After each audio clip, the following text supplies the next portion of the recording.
नमस्कार आपण समस्त को ये चैनल माध्यम आमर लक्ष्य है ओडिया भाई भौणी मानक मध्यरे विशेषकर युवपीढ़ी मध्यरे फाइनेंशियल अवेयरनेस क्रिएट करवा।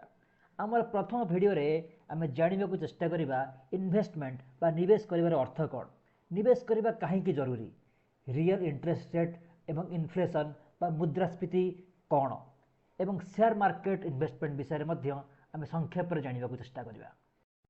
जेतेबेले आमर बेसिक नेसेसिटीज बा मौलिक आवश्यकता जमीक खाद्य वस्त्र बासगृह ये सब पूरण हो जाए एवं तापर किसी पैसा बंची जाए ताकू आमे इन्वेस्ट करने बा निवेश करने भावु। जेनेराली आमे बैंक रे अकाउंट खोली से पैसा रखु एवं ता बदल में बैंक आमको से पैसा उपर इंटरेस्ट बा सुध दिए। तीन प्रकार बैंक अकाउंट आम खोली पारिबा, गोटे है सेविंग्स बैंक अकाउंट, द्वितीयटी है फिक्स डिपोजिट बा एफडी एवं तृतीयटी है आरडी बा रिकरिंग डिपोजिट। आज आम दुईटी नुआ कनसेप्ट पढ़ा, रियल इंटरेस्ट रेट एवं इन्फ्लेशन बा मुद्रास्फीति। इंटरेस्ट रेट बा सुध हार कौन आम समस्त जानीचे, तबे रियल इंटरेस्ट रेट कौन जानापी आमको प्रथमे इन्फ्लेशन बा मुद्रास्फीतिर कनसेप्ट बुझापी पड़ो। समय अनुसार जिनिस गुड़िकर प्राइस बढ़ी थाए, यही जिनिस गुड़िकर प्राइस बढ़िबार हार बा rate of increase of price over time, यही जिनिस को मुद्रास्फीति बा इन्फ्लेशन कहा जाए। आम एटा को गोटे एग्जांपल नहीं कि बुझा चेष्टा करिबा। जदि गोटे जिनिसर प्राइस पूर्व वर्ष 100 टंका थिला एवं एही वर्ष तार प्राइस 110 टंका हो जाइछि, ता माने तार प्राइस पूर्व वर्ष ठारू 10% बढ़ी, तेणु मुद्रास्फीतिर हार बा इन्फ्लेशन रेट है 10%। एबे आमे इंटरेस्ट रेट एवं रियल इंटरेस्ट रेट मध्य डिफरेंस जानवा को चेष्टा करिबा।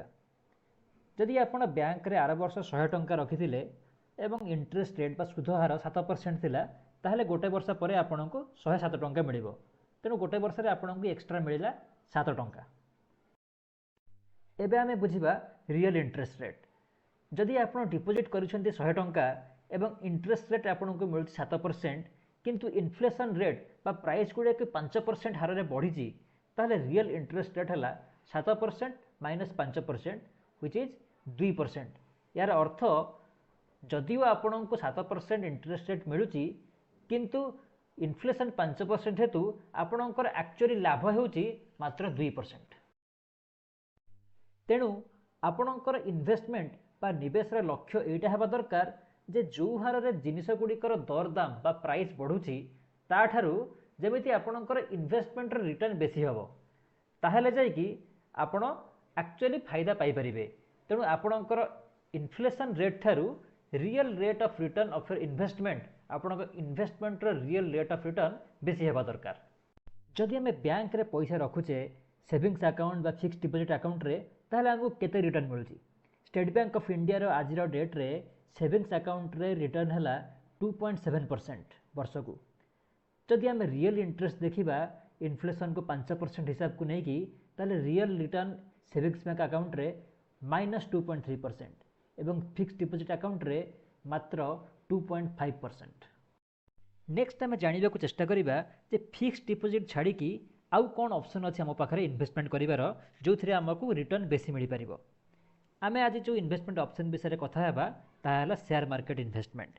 बहुत लोकंकर धारणा थाए जे शेयर मार्केट रे पैसा बुड़ी जाए। ए विषय में मु आउ गोटे वीडियो रे तार डिटेल एनालिसिस करके आपको बुझेबी सतरे बुड़े कि बुड़ेनी यार हिस्टोरिकल एनालिसिस मु करी। आज आमे गोटे शेयर मार्केट रो खाली ओवरव्यू नवा। जनरली आमे दुईटी उपाय रे शेयर मार्केट रे इन्वेस्ट करि परिबा। गोटे है म्यूचुअल फंड जरिया रे आ गोटे है डायरेक्ट शेयर किनिकी।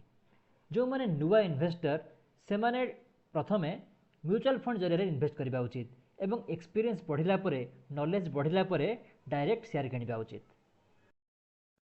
म्यूचुअल फंड विभिन्न प्रकार थाए, से विषय में आउ गोटे वीडियो करके आपको डिटेल जनइबी।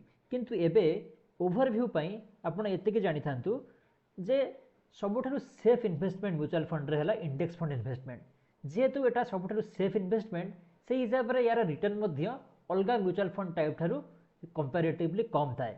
तेणु आमे लास्ट 10 वर्ष रिटर्न देखिकी जानिबा जे म्यूचुअल फंड इंडेक्स फंड रे केते रिटर्न आसुची।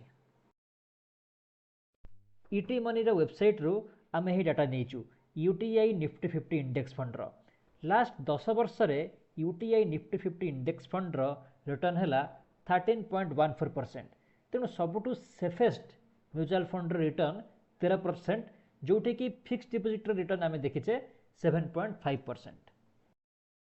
एबे आमे रोलिंग रिटर्न देखिबा, केवल लास्ट 5 वर्ष कि लास्ट 10 वर्ष रिटर्न न देखिकी जेकोसी 5 वर्ष बा जेकोसी 10 वर्षर रिटर्न आमे चेक करिबा।